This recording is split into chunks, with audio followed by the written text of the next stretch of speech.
వాస్తవానికి పూరి జగన్నాథ్ ఈ సినిమా కథను బద్రీ సినిమాకు ముందే రాసుకున్నాడట. ఆ సినిమా తీసిన తర్వాత హీరోలు రవితేజ, పవన్ కళ్యాణ్ వీరిద్దరిలో ఎవరికో ఒకరిది తీయాలనుకున్నాడట.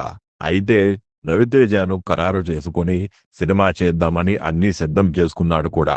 ఈలోపు తమిళంలో సూపర్ హిట్ అయిన ఆటోగ్రాఫ్ చిత్రం రీమేక్ చేసే అవకాశం వచ్చింది రవితేజకు. అద్భుతమైన సినిమా కావడంతో పోకిరిని కాదనుకొని ఆటోగ్రాఫ్ కు సిద్ధమైన ఆ సినిమా చేశారు రవితేజ. దీంతో అటు తిరిగి ఇటు తిరిగి ఈ కథకు చివరకు మహేష్ బాబు వద్దకు చేరిందట. హీరోయిన్ గా ముందు ఆయేషా టకియానా అనుకున్నారు. అయితే కొన్ని కారణాల వల్ల ఆమె దీన్ని వదులుకుందట. దీంతో కంగనా రనౌత్ను అనుకున్నారు. పోకిరి వద్దనుకొని గ్యాంగ్ స్టార్ కు ఓటేసిందట.